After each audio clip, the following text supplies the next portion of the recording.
మొత్తం ఎగబెడుతుండు, మనం సగ పెడితే వీడు ఎగబెడుతుండు. గది నేను చెప్తున్నా, ఆలోచన చేయండి, ఆగం కాకురి. మళ్ళీ ఎలక్షన్లకు రాగానే మళ్ళీ ఇప్పుడు మున్సిపల్ ఎలక్షన్ వస్తుంది చేవేళ్ళ, రాగానే మళ్ళీ ఏం చెప్తారు, ఇంటింటికి చీర వంచుతారు. మళ్ళీ ఇందిరమ్మ చీర ఇచ్చిరా? ఇయ్యాల ఇంకా రాలేదా? అది కూడా ఇస్తలేడా? ఇస్తాడు ఓట్ల కోసం మా ఇస్తాడు. ఇచ్చి మళ్ళా ఇగో మా బాలక్క దగ్గరికి వచ్చి కోపం ఉందిగా బాలక్క అని చెప్పి నీ చేతిలో 2000 పెట్టి నువ్వైతే కుద్దు ముందు ఓటు కుద్దు అంటాడు. వాడిచ్చే 2000 ఆశపైతే నేను ఒకటే యాద్ చెప్తున్నా మీకు, ఆయన 26 నెలలు బాకీ ఉన్నాడు మీకు, మీరు యాద పెట్టుకోండి. 26 నెలలు ఇంటూ 2,500 అంటే 60,000 బాకీ ఉన్నాడు మీకు. 60,000 బాకీ ఉన్నాడు 2,000 చేతులు పెట్టి ఓటేయమంటే ఇద్దామా? వాళ్ళని అడుగురి కాంగ్రెస్ వాళ్ళను, ఏమాయ కొడుక 100 రోజులు అంటివి, మరి 60,000 బాకీ ఉన్నావు కదరా, మరి ఆ మిగిలిన 58,000 ఎవడిస్తాడు? యాదవ్ ఇస్తాడా, భీంభరత్ ఇస్తాడా, ఎవడిస్తాడని అడుగుని. అర్థమైందా? ఒకట్లా అడగాలి. మీరు అడగకుండా మూగనోం పడితే మళ్ళీ వాళ్ళు నడిచేది నడుతూనే ఉంటుంది, మోసం యథావిధిగా జరుగుతుంది. అందుకే మోసపోకండి. ఒకసారి మోసపోతే అది వాన్ తప్పు అవుతుంది, మోసం చేసిన తప్పు అవుతుంది. రెండోసారి కూడా వాన్ చేతుల్లోనే మోసపోతే ఈసారి మన తప్పు అవుతుంది. రెండోసారి కూడా మళ్ళీ మోసం చేయనిచ్చిర్రు అనుకో, రెండోసారి కూడా మళ్ళీ వాడు చెప్పే మాయ మాటలు విన్నారనుకో, బొంతలో పడ్డారనుకో, ఇక ఈసారి మన తప్పు అవుతుంది. కాబట్టి కాంగ్రెస్ పార్టీని బొందబెట్టడానికి, కాంగ్రెస్ పార్టీకి బుద్ధి చెప్పడానికి మీకు మంచి అవకాశం రేపు చేవెళ్లలో, మొయినాబాద్లో, చేవెళ్లలో, శంకర్పల్లిలో మున్సిపల్ ఎలక్షన్లు వస్తున్నాయి. మళ్ళీ దండం పెట్టుకుంటే ఇంటింటికి వస్తారు. అడుగుని కంపల్సరీ, ఏమాయ కొడుక మా 60,000 ఎడవైనాయి, మా రైతు బంధు ఎడవైంది, 15,000 చేస్తా అంటివి కదా, చేయకపోతేవి కదా, ముసలోళ్ళకు 4,000 పెన్షన్ అంటివి కదా, ఏది? మా తులం బంగారం అంటివి ఏది? మా పొలగాన్లకు 5 లక్షల కారట్ ఇస్తా అన్నావు, మా చదువుకునే పొలగాన్లకు ఏది? ఆడపిల్లలకు స్కూటీ ఇస్తా అంటివి ఏది?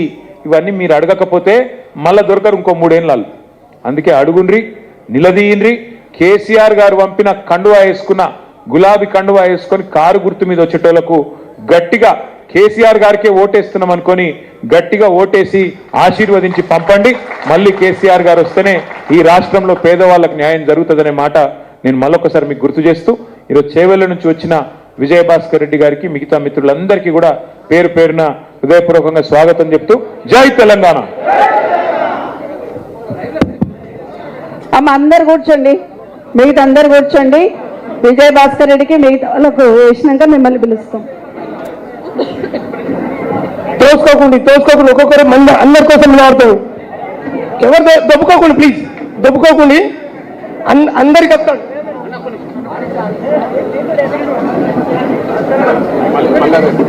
మల్లారెడ్డి గారు, అనంత్ రెడ్డి గారు ఎక్కడ?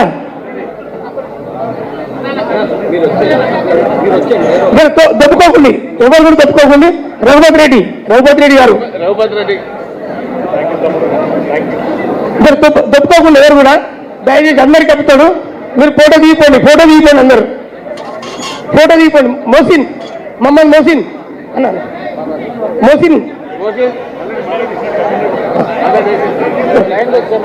మరి మహిళలకు 2,500 ఇస్తాను, ఇంక ఇయ్యపోతే 100 రోజులు ఇస్తాను, ఏమాయ ఏడవాయ అంటే నీ పేగులు తీసి మెడలు వేసుకుంటా అంటాడు. ఈ గిట్లా మాట్లాడతాడు. ఇంక గట్టిగా అన్నావు అనుకో, నీ లాగులని తొండలు ఇచ్చి పెడతా అంటాడు. ఈ లాగుల తొండలేందో వీని బొందవి ఏం అర్థమైతలేదు మాకు. ఎవరి చేతిలో పడ్డది తెలంగాణ ఆగమైపోయిందని చెప్పి బాధ అవుతున్నది. ఇవాళ మా కొట్లాట కానీ, మా ఆరాటం కానీ మా కోసం కాదు. నేను, సబితక్క, మేమందరం పదవులు చూసినాం, మంత్రులైన మీ దయతోని మీ ప్రేమతోని 20-25 ఏళ్లకెళ్ళి రాజకీయాల్లో ఉన్నాం. ఒకప్పుడు ఇందిరారెడ్డి గారు, తర్వాత సబితక్క, ఇవాళ తమ్ముడు కార్తీక్, ఆ కుటుంబం వాళ్ళు పాపం సేవ చేస్తున్నారు. వాళ్ళకి కొత్తగా పదవులు చూసేదేం లేదు. మంత్రులైనారు, చాలా హోంమంత్రి అయింది అక్క, మొట్టమొదటి మహిళా హోంమంత్రి బహుశా భారతదేశంలోనే. అంత పెద్ద పెద్ద పదవులు కూడా అక్క చేసింది. మాకేం కొత్తగా ఏమీ అవసరం లేదు.